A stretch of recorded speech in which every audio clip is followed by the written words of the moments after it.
The floating tool contains useful features that are always available with a simple tap, no matter which app you are using, or even if you're sharing your laptop screen. By default, the floating tool is always present on screen and is represented by this little pen icon. You can also access it from the sidebar menu or by tapping and holding with 2 fingers. If you want to move the icon, you can drag it anywhere you like on the screen. To disable the Always On Screen icon, go to the Easy Right 6 settings and switch off Always On Floating Tool. One of the highlights of the floating tool is that you can use it over any app, whether you're on a browser or watching a video.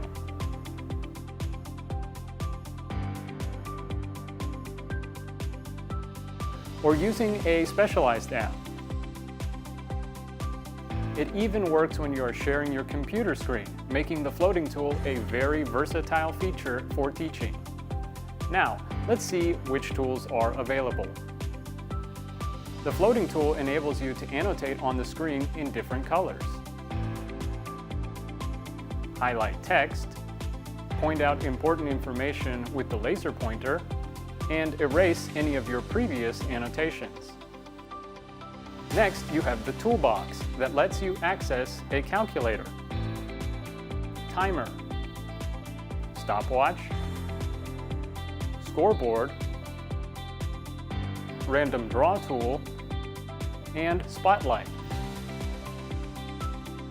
With the record button, you can record the board's audio and video.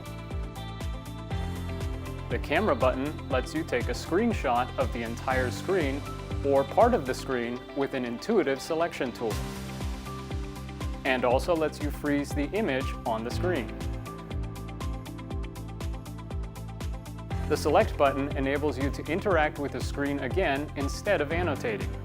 Lastly, just tap the icon at the center to hide your annotations and minimize the floating tool.